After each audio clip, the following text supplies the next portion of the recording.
if you are a team lead, if you're a manager, if you're a leader, if like whatever position you have, if you have someone who is reporting to you, you impact their life potentially as much or more than their spouse does. Like how you show up matters in such a significant way. And it's not like, yes, there are KPIs and like performance metrics and all the things that we have to do. And like the quality of your being is what leaders should be focusing on the most. And one of them is feeling out of alignment with your values. And when you look at the key causes of burnout, all of them are very systemic. They're really like deeper workplace cultural issues rather than like this quick fix. Like you need to just like take another day off or get a spa day. Being out of alignment with your values, like that is not gonna, that's not gonna be fixed by going to the spa. Hey, welcome to The Freedom Experience. I'm your host, John Moncrief, and my guest today is Meghan French Dunbar. She's an entrepreneur, a writer, a speaker, and the author of This Isn't Working, her most recent book. And honestly, it was the cover that grabbed my attention of the book. Basically, This Isn't Working, how working women can overcome stress, guilt, and overload to find true success.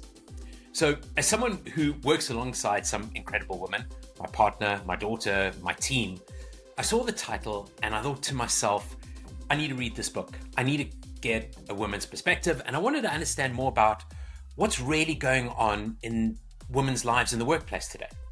So picked up the book, read the book. It's a great book, thoughtful, honest, and a bit of a gut punch. But Meghan goes way beyond women in the workplace. And in this interview, she told me that the book wasn't originally intended to just sort of focus on women. Her publisher pushed her in that direction, but it's about the way we all work and how toxic the modern workplace culture can be for so many of us. It peels back the layer on a system that's been burning people out, undermining values, and yes, still, even in 2025, making it harder for women to lead. But it's not all doom and gloom. Meghan has spent years studying what actually works, what real leaders are doing to build workplaces where people thrive, where mental health is protected, and where success doesn't cost you your soul. So, in this conversation, we talk about how to get unstuck in a system that values productivity over people, and how we start changing that. We talk about why burnout isn't a personal failure. It's more, it's a system problem rooted in misaligned values, and your values have to align with the company that you're working with, and why if those values aren't aligned, it's one of the big factors that contribute to burnout. And then we talk about how all of us, leaders, employees, parents, and partners, have agency to model something better right now. So whether you're running a business, raising kids, or you're just trying to hold it all together, this one's for you. Let's get into it with Meghan. All right, Meghan, welcome to the show. Thank you so much for taking the time and coming on with us today. I am stoked to be here and stoked to get to meet you. Awesome. So, like we were talking about this just before we started, and I kind of wanted to frame this conversation up for the listeners.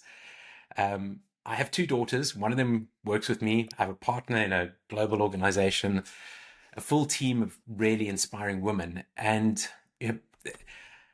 every day, the importance of the challenge, or those everyday challenges that they face, came through in your book. And I intuitively feel like the system that we've built and we've created, this male kind of masculine workplace, just isn't working. And I think because I've got two young daughters who are moving into the workplace, when I saw your book, and I think of my partner Sinem and what she has endured in her corporate life, I just wanted to get on with you and kind of peel back the layers on this and go through your journey, about your book, what's going on in the workplace, what women are facing, and how are we going to change this? And that's kind of what I'm hoping to touch the tip of the iceberg on today. Let's do it. I can't say I have all the answers, but I do have some good ones, and they're not mine. They're from other people. So, but how did your journey start on this? You're a CEO of a company. Tell us about how you got to writing this book and what happened. Oh, what a long, strange trip it's been. I guess I'll start at the most relevant point, which is when I was 29, I had been fired after working for a print magazine for 5 months. And with 5 months print experience and an MBA, I decided, screw it, I don't have kids. I'm just going to try to do some crazy idea that I have, which was launching a print magazine about sustainable business, about conscious business, purpose driven business, whatever terminology you want to use. And we crowdfunded it. And our first issue got picked up by every Whole Foods in the country. Yeah. And so I'm then 30 years old, the CEO of this nationally distributed print publication. This was in 2015.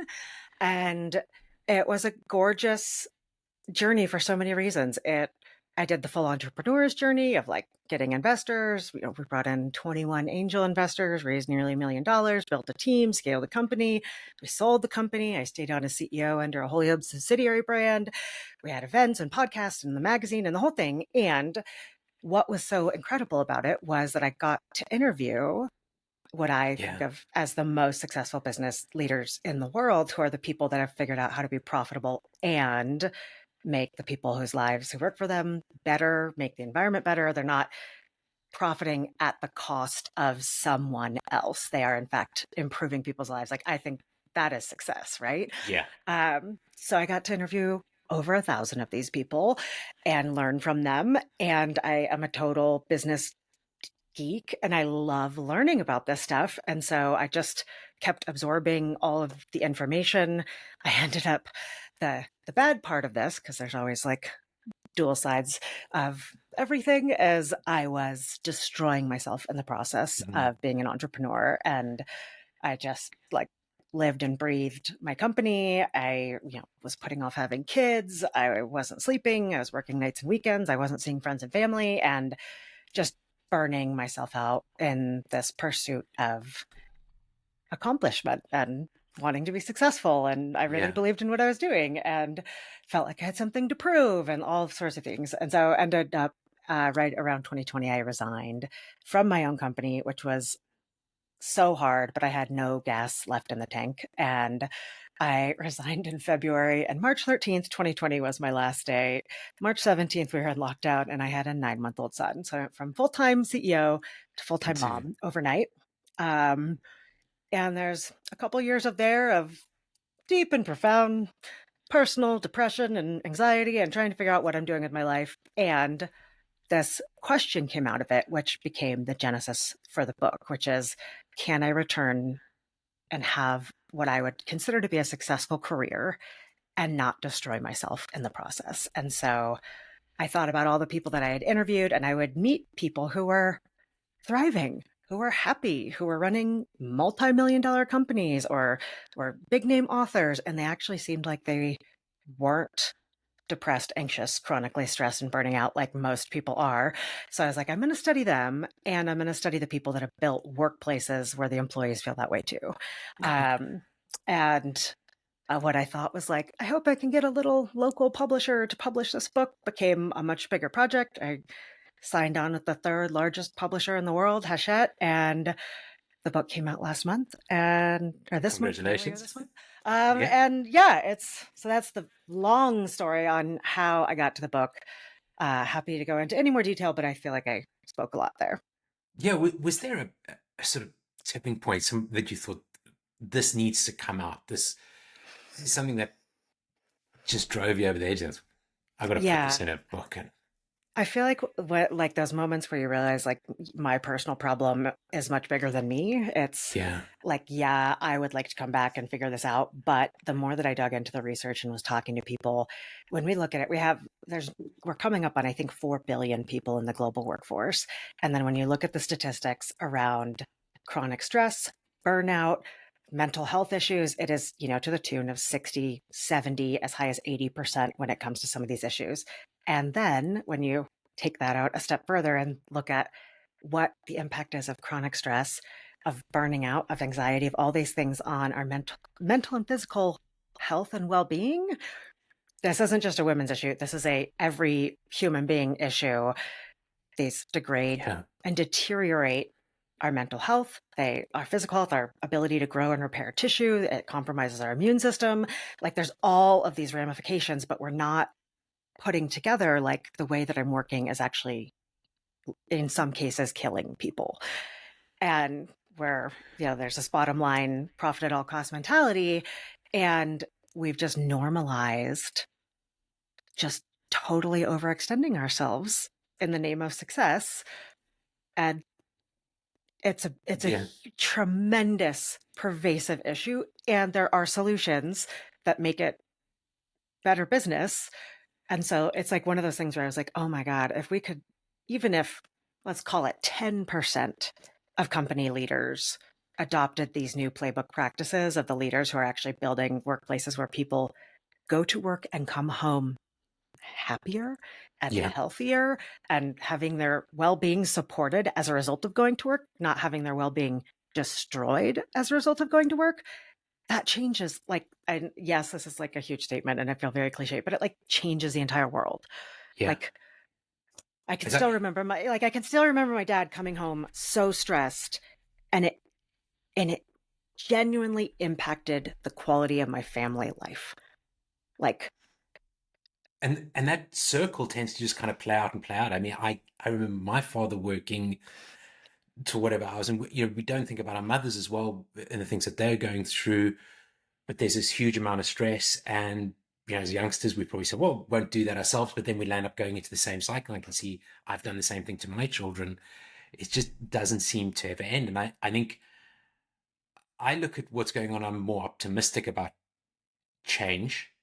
And when I think about change for women, I look at the stats and I think things are getting better. My partner, Sinem, is less optimistic. She's more pessimistic and sort of saying it's not changing fast enough. And then I read your book and I feel like fundamentally the system is completely sort of broken or working against us.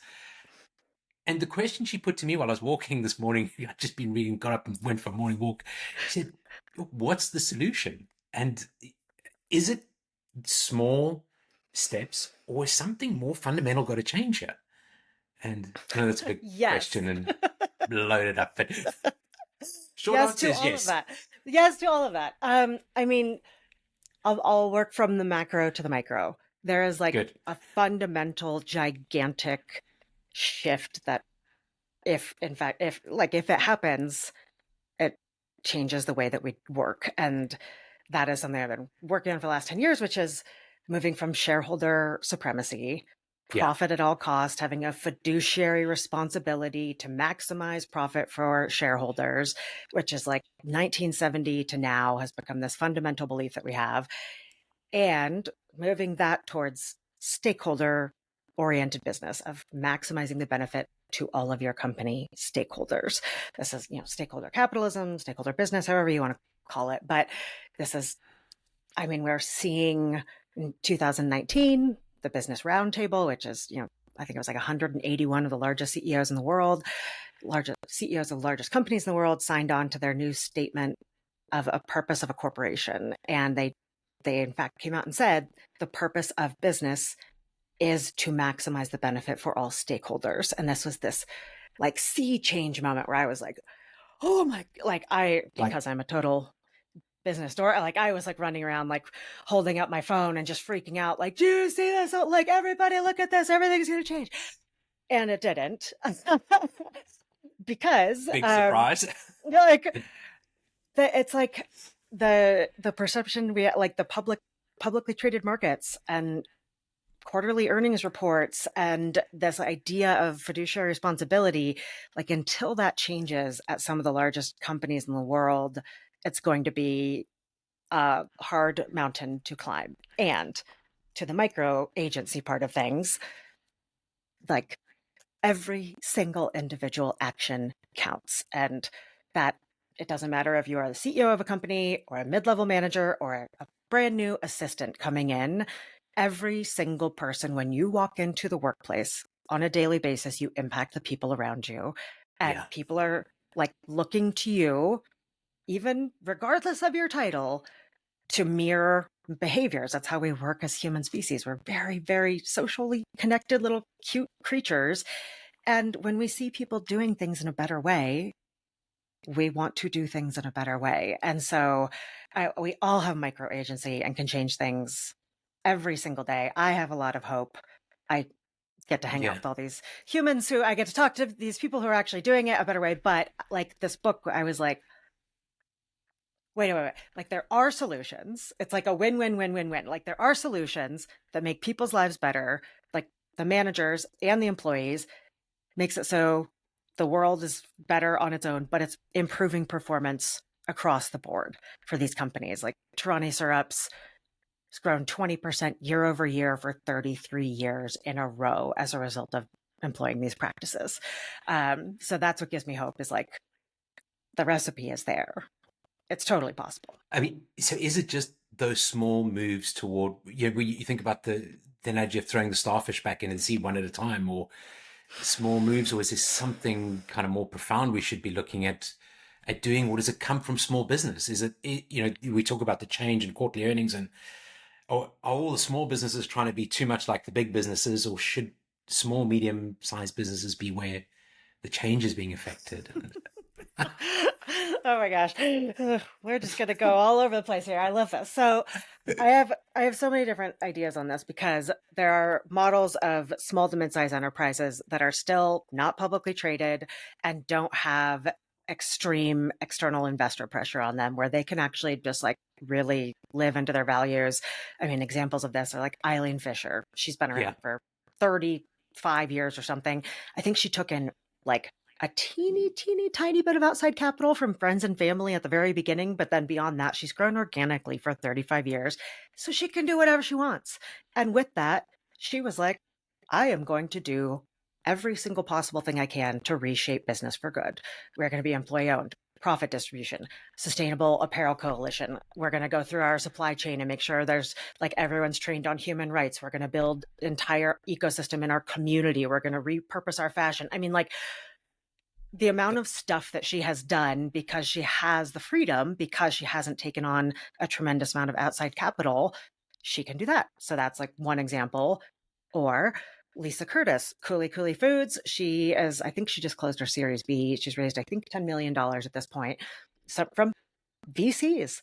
And she was like, I am going to prove that this is a scalable model. That is what I am here to do, is to show that the way that I am doing business is going to return profit to our employees, as well as the farmers whose lives we're impacting primarily in Africa, and will yield a return for investors.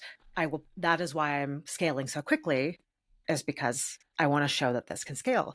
So so there's those, and publicly traded ones, it's like that's where it's crunchy. Like benefit corporation, the legal status of companies changing to benefit corporations so that they don't feel obligated to this fiduciary responsibility is like one little loophole that folks are using. And I've seen some promising stuff on the publicly traded market, but it's just it's I could talk about this forever, but I'll wrap it up there.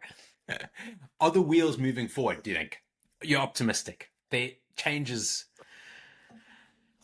is happening, but not fast enough. I mean, it's never happening fast enough. And I just hosted this dinner on Tuesday night in the Bay Area.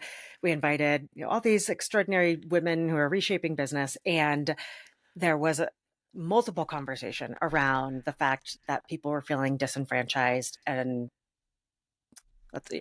maybe a little bit disappointed with the political climate in terms of making positive change on things that they cared about.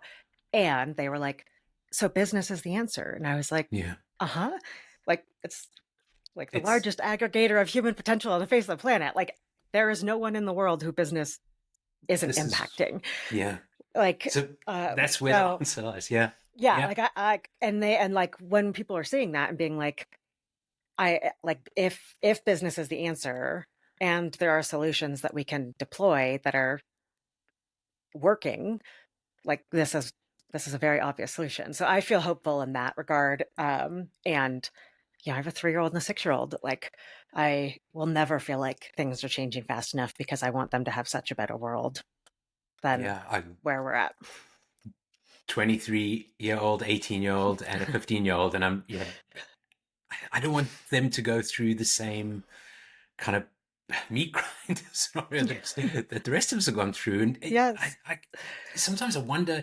Yeah, I mean, I've just come back from holiday, taken 10 days off, and every time you go on holiday, you think, okay, I'm going to sort of do better. I'm going to structure things better. And this first week back has been a nightmare. And I read in your book about setting boundaries and respecting those boundaries, but it comes from me making sure that I respect my own boundaries before somebody else so respects them, and then kind of coaching that down to our children or to whoever else. There's probably not enough of that being done, so they actually understand, like, what are boundaries? How do I make sure that my boundaries respect? I think you were talking about finishing at 3 p.m. in the afternoon, getting home, but you found yourself on email. And I see my partner up in the morning. First thing she does, checks email at 6 in the morning or whatever, and that just sends your day in the wrong direction right off the bat, particularly if you're dealing with a difficult kind of boss or personality at the time.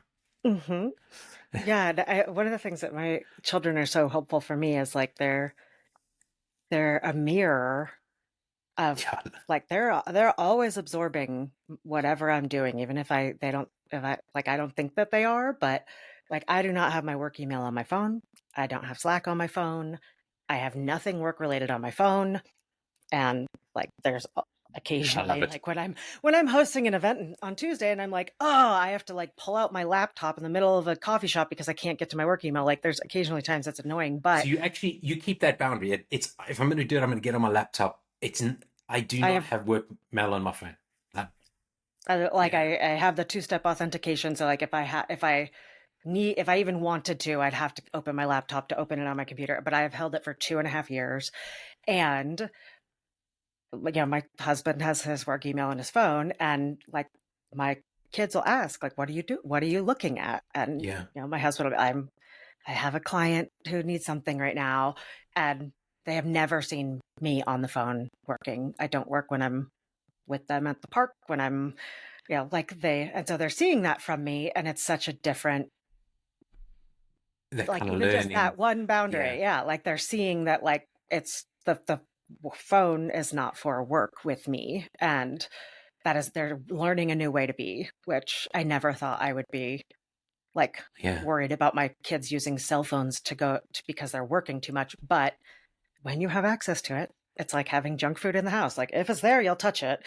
Like yes, if the work email's on my phone, I will open it at 6 o'clock in the morning when I wake up. But now I don't. yeah. I start at 9 when I look at my computer. Like, I uh, mean, I really love that analogy you used to think of the wind person with the arms kind of waving and going everywhere, and how you talked about values as sandbags.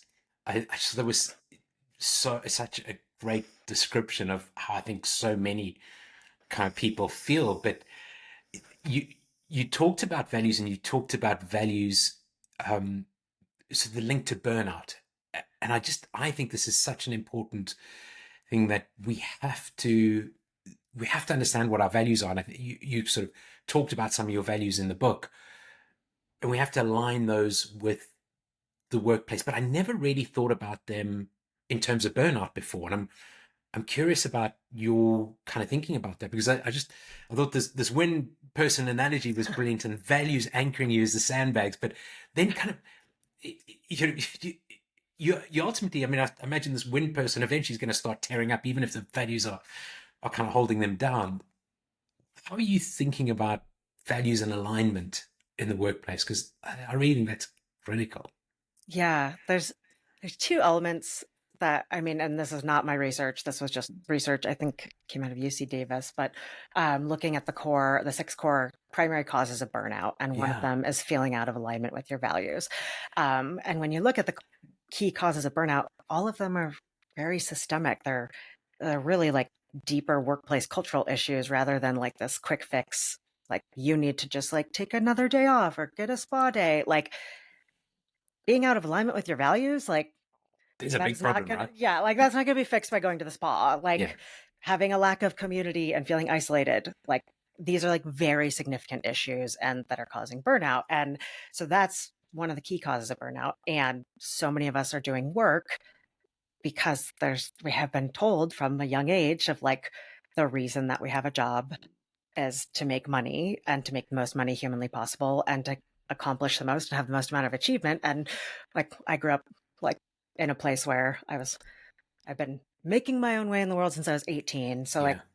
I have bussed tables and had a job because I was paycheck to paycheck, and that was how I made rent to get through college. Like that is a place. And when you get past that point of survival of like, I'm making a paycheck because this is what I need to put dinner on the table for myself or a roof over my head, then as we increase, it's just like we want the highest paying job. We want more money. Everything is about stability and money. And very little do we ever talk about our success in our career being oriented around what we're engaged and happy and passionate about, or like what impact do we want to make, or what enables us to have the best quality of life, or like all of the most important things that Yeah. help us flourish as human beings. We don't center those with our career choices. And then we're wondering why we're Why we burning out burnt and out more. depressed Yeah. and anxious. So yeah, that has been, it's such, I mean, I like came out of the womb as a high achiever, like just it was baked into my DNA to want all of the achievement and the extrinsic motivation. In the last few years, I have just like, I have to constantly pull myself back and come back to my values and make decisions in alignment with my values, not in alignment with like external forces. I mean, just talking about high achievement for a moment, one of the I think the metrics that just jumped out at me in the book was, and I might get this slightly wrong, but I think 70% of high achieving women are kind of, when it comes to performance reviews or review time or whatever, feel that they are underrated. And I think the equivalent on the men's side was 2% or something. I mean, it was just like, Yeah, and I was yeah, like, I can't believe this. I see it though. I mean, I see it with my partner where she goes through these reviews and walks out and has talked about building teams and putting teams first and her people and growing and values and all those kind of things. But she seems to get penalized for it. And it was just, wow. yeah. I think it's 70% of high achieving women receive negative feedback about their personalities based and compared to 2% of high achieving men.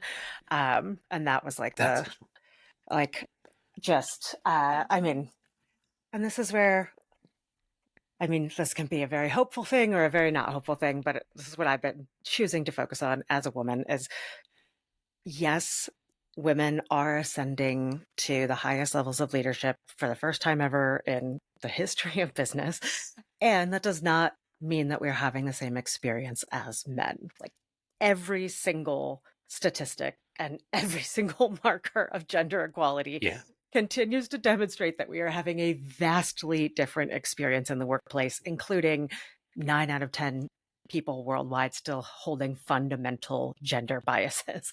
So women in the workplace, you're just contending with a ton more hurdles and challenges to overcome than men are. And you're doing it within a system, a harmful system that is harming everyone. Yep. Business yeah, on its face is 60% of people are stressed. We have 85 people per percent of people are burning out. It's doing this to everyone. And then women have all these additional, you know, everything from fundamental gender bias and sexual harassment to, the very, just like the teeny little day-to-day things that, being mistaken for someone junior, having people doubt your work, people asking you to get coffee. I cannot tell you how many times people have asked me if I'm someone's assistant when I'm yeah. at an event where I'm a keynote speaker. Like it's just like these little things that continue to show you that it's still not equal. And that can be a very frustrating experience. And it can also be a very like liberating and powerful experience when you're like, I'm actually succeeding within the system with all of this garbage in front of me. I'm still doing wonderfully. Like I should be proud of myself. So I feel like that has been a perspective that I keep coming back to is like, you are I doing think this against all the odds. I know you had a quote in your book that was something along the lines of a woman who's even, I think, marginally productive member of society in the face of all of this is a warrior.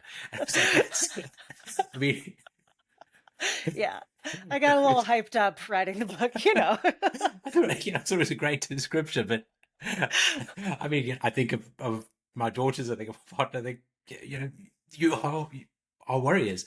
But what seems to happen is that I guess women tend to try and kind of fit into this masculine male mold, and it just seems to perpetuate the situation. And you know, sometimes you find that both men and women are, well, women, it feels like a sort of cutting each other down more than the other way around. But this, it just seems to sort of perpetuate itself. So the way to deal with this environment is to kind of fit in, box yourself into this, and just do what you need to do to survive in it, but following the masculine kind of leaning toward the masculine side of things and not changing the workplace. I'm really curious again about how you're thinking about how we begin solving this. Mm. Yeah, this is one where I get this so many, like, so many people are like, the women are sometimes worse than the men. And I'm like, yes. And there's a very clear reason. So, like, let's go back to Yeah, understanding the root cause of that, which is when we look at business, it's been around for 3,000 plus ish years, depending on what you want to call the beginning of business. 5,000 if we're talking about the invention of currency. It is only in the last 50 years that women have been, quote, let into the business world out of thousands of this being designed. And again, this is like not a judgment, this is a factual state of the societies of the last 10,000 years. Within the last 10,000 years or so, most societies on the face of the planet have been under some sort of patriarchal lens that yeah, men are superior to women. So this comes back to the point of this is why women aren't allowed to work and all the things, and they're coming into the workplace starting in the 1970s or so. And they're 100% the minority population coming into a dominant culture. And the best example we have of this is immigration. When you are an immigrant and you go to a new country, you feel like you have to adopt the cultural mm, norms, speak the yeah, language, like learn the customs and the culture in order to be accepted and to fit in and have some sense of belonging, which is one of our core human needs. And so you adopt it. And so that's what women had to do to have any chance of succeeding in this incredibly male dominated system in which many times they were the first woman in their office, the first woman in their role, the first woman who was a manager. Like the stories that I hear from women who are like 20 and 30 years my senior, I still like, I can't even believe. And not only do you have to adopt all these cultural customs, the better you do so, the more you can show them that you can hang with them, the more successful you tend to be. And so this is what I call the over assimilation cycle, where like you want to see toxic masculinity? Like I'll throw a stapler at an employee's head. Like, you know, like you see these women that are going like just doing egregious behavior, but that is what they have learned or what yeah, they believe they have to do to survive and to climb to the highest echelons in a still entirely male dominated business leadership ecosystem. And so on the day to day, I just had this like fabulous example of this. I was doing an employee resource group with the women at Coach and Kate Spade in New York. And one of the younger women there was like, I feel like when I'm in a meeting, like I sometimes I'll say something and it just goes completely ignored. And so I feel like I just like shouldn't even say anything anymore. And I was like, listen, like what we need to focus on is modeling, not mirroring. Like mirroring other people's behavior as like looking at whatever around you is doing and like mirroring what they're doing to try to be accepted. Modeling is showing up as your highest self, showing up as the type of employee that is in the type of workplace that you want to create. And like no matter, even if your voice is ignored, you still speak your truth and offer it. You yeah, still show up grounded and present and vulnerable and appreciative and like however you really want to be, because I promise you, someone in that room will watch what you are doing and find inspiration. Like, even if they don't even tell you, like, but the more we can model healthy workplace behavior, like it starts with the individual. And the more that you see other people doing it, and this is like where I'm like Oh, men, this is where we need you. Because, like, when a man shows up and is like compassionate or vulnerable or like deeply listens and models those incredibly effective leadership traits and shows that it's great for any leader to be able to do them, like that's where huge change starts to happen. And there are men that are like Chip Conley is like one Yeah. of my favorite male leaders of all time. Like he just blows my mind. And so these are the most effective leadership traits across the board is this healthy blend of masculine and feminine. And the more that all of us are leaning into them, the more effective leaders will be, but the healthier workplaces we're also creating. Again, very long answer. Little. But I love that. I think what you're saying there is that, I mean, just kind of peeing what you're saying is that to make this change happen, both men and women, we need to lean into both that feminine, that masculine side. We need to find some kind of sort of tension or balance between the two. And it's by modeling that that we're going to start to affect the change that we're talking about. And the more that you like practice it, the more you see like, oh, this actually works. Like, yeah. uh, I mean, just taking one step into it is the first start. I guess as a leader these days, there's so many things going on, and you you're sort of, I think, thinking about how do I create a business that has got a softer side to it, that has a clear sense of purpose, that has values, that I'm hiring to those values and trying to create something like that has that perhaps more feminine side.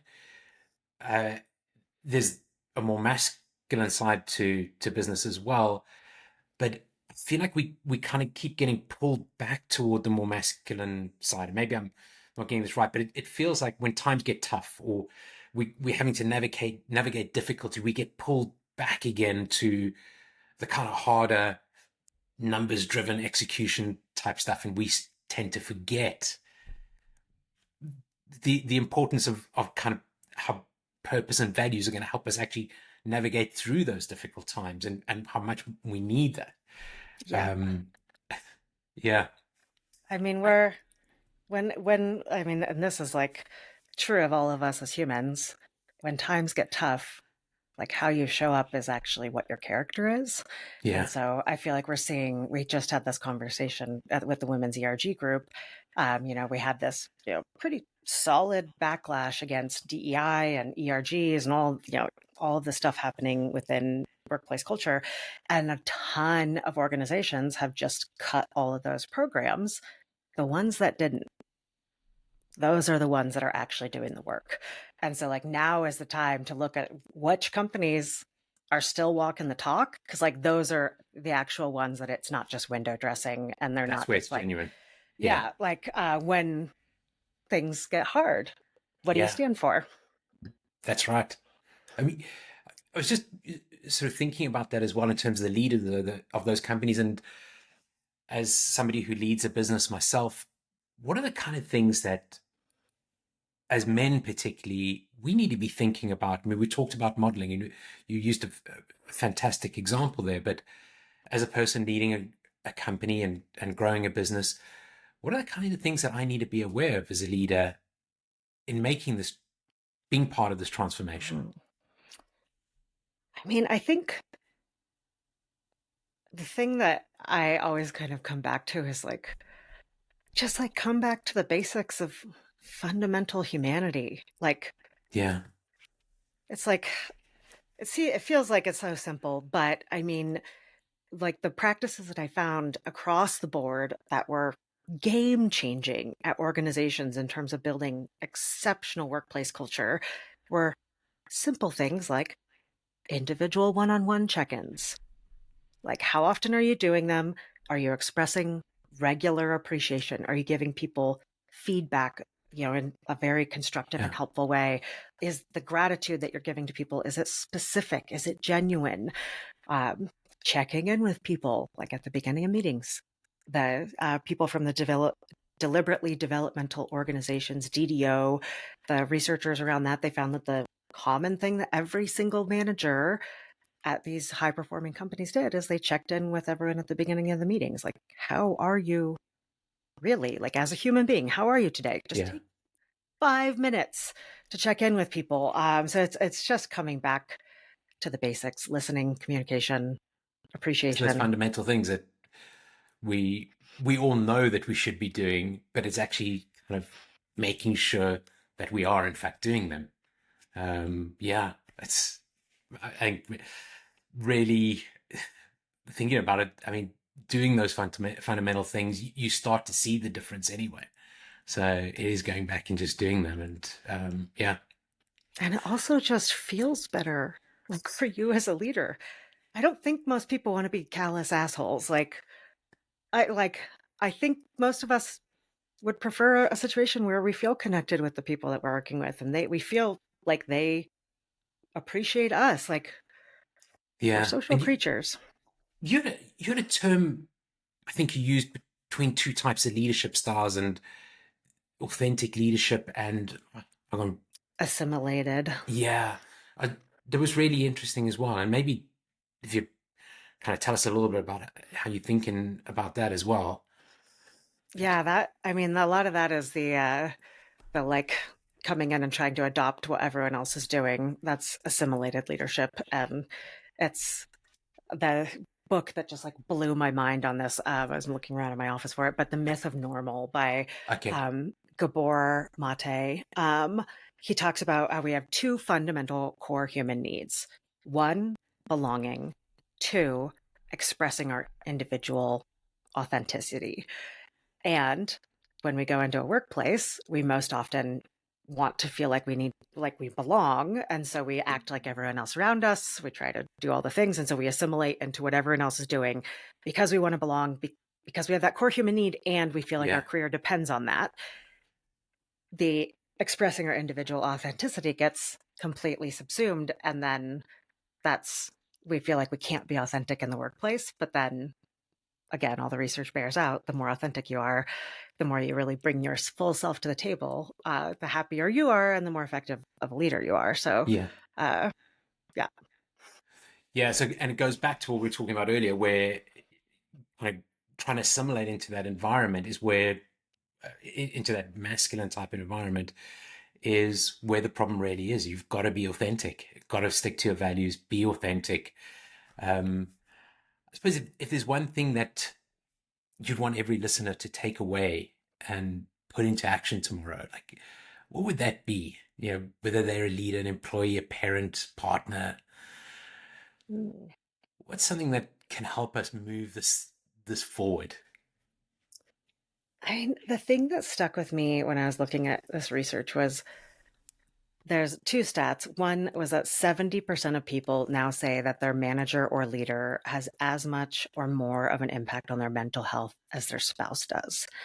Wow, And good. this is just one of those things where, like, if you are a team lead, if you're a manager, if you're a leader, if like all whatever position you have, if you have someone who is reporting to you, you impact their life potentially as much or more than their spouse does.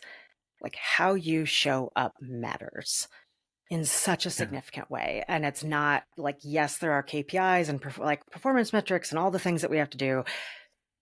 And like the quality of your being is what leaders should be focusing on the most. And so that is the one thing that gets like, I was like, oh, that just like stirred something in my heart to want to be better at the work that I'm doing. And there's also research that came out that it was saying that our weak ties, which they classified as things like our relationships with our coworkers, are just as important to our mental health as our strong ties, our relationships with our family and friends. Again, it doesn't even matter if you're a leader. The way that you show up every single day, the connections that you have, the way you treat your coworkers, every single thing that you are doing at work matters to the people. You are impacting the people around you. And so there's like the, oh my God, that's a lot of responsibility. Or you can look at it the other way, which is like yeah, all of us have agency to make our lives feel better, to make other people's lives better. Like the way that you show up, it, it yeah. It makes me matters. think. Yeah, it makes me think about. I had Zach Mercurio on the show, who's just written the book Mattering, and before that was doing. I can't remember the previous book, but making sure that people feel cared about, that they feel like they matter in the workplace, and how important that is. So whether you're a leader, whether you're a peer, just making people feel that they matter. I like, Um, I don't think this got into the book. I like don't even remember. I'm like, what did I write in there? I don't know. But this, this was, I'll like leave with like the one thing I did that I think was the most like impactful thing as a leader with my team is whenever I would feel inspired, and it was usually, I'd say every, maybe 3 months, we had an all team meeting every Friday and on Zoom. And whenever it just like came to me and I was like, you want to know what? Today feels like an appreciation day. I would spend, hour or two writing down I would write down each person on my team's name. And then I would go back and like look at the last 3 months and look at like things that they accomplished, work that they did that I appreciated, like very granular, specific feedback on things that they did on like all. And then the entire Zoom meeting, 60 minutes, I would spend going person by person as the CEO, like, see ya. Let's talk okay. about this and this and this and this. And like, we had the strongest workplace culture that I could have ever imagined. And the gratitude days was one of the things that I was like, I made And that up. And I think it was actually one of the times I didn't make a mistake as a CEO. was just taking the time again, like that small thing of sitting down every 3 months and thinking about those gratitude kind of points, and then having those conversations with people, and just they feel And I mad. did it Like in they front matter. of Yeah. everybody. I did like, we had a small team, but like, there'd be 9 people on the Zoom call and I'd be like, we're throwing the agenda out today. It's a gratitude day. I'm Yeah. starting with Rachel, There you go. and I do Love it in it. front of everybody. And Yeah. it's people want to feel like they're seen and heard and like they matter. Yeah. Seen, heard, and that matter. One of the reasons I started this podcast was because I wanted to see a change, or I want to see a change in the workplace. And I think a lot of business owners who go out there and start a business start it because they're looking for freedom. But I think freedom means a lot of things to different people. And I'm interested in what you think about when you think about freedom in the entrepreneurial context, but in life as well. Um, Oh my gosh. This is a big one. When you look at Daniel Pink and, 3 primary intrinsic motivators as humans, one of them is autonomy. And when I think about freedom, I think about having full autonomy over my quality of life. yeah. And I mean, I think a lot of entrepreneurs I've talked to, it's not about selling the business and sailing off on your diamond encrusted super yacht. It's about, I can stop every day at 3 and go hang out with my family, and I And have can those take a boundaries. month off, and like the autonomy to focus on the things in your life that matter. Yeah. That is freedom to me. And that is why I don't think I will ever be employable for the rest of my life. I make enough money doing what I do, but I don't need to make any more, and I have freedom to do and focus on the things that I love. So I love it. Love it. Meghan, thank you so much for taking the time out today and just sharing. We'll put all the notes for the book in. I've thoroughly enjoyed reading it, and I'm going to go back and reread it. yay. I'm hoping that Amazon has delivered my copy. I'm in Europe, and I think it's come from Germany somewhere, or whatever. But I'm going to go and reread the book. But I'm so grateful for you coming on and spending some time with me. Well, this is a pleasure. I'm so glad that you're doing the work you're doing, and thanks for reading the book. Thanks, Meghan. Hey, thanks for listening to this episode of The Freedom Experience. If this episode hit a nerve or sparked something in you, go ahead and hit that subscribe button. Leave us a review on whatever platform you're listening on. Share it with somebody that you care about. It really helps us to get in front of more purpose-driven leaders and make sure that these conversations reach the right people. If you want to learn more about growing a values-based business and building the next generation of leaders, head over to smallgiants.org. You'll find tools, workshops, and a community of people building businesses that put people first. And if Meghan's message resonated with you, grab a copy of her book, This Isn't Working. It's an honest, eye-opening, and it's full of practical wisdom we need more of in the workplace. That's it from me. See you next time.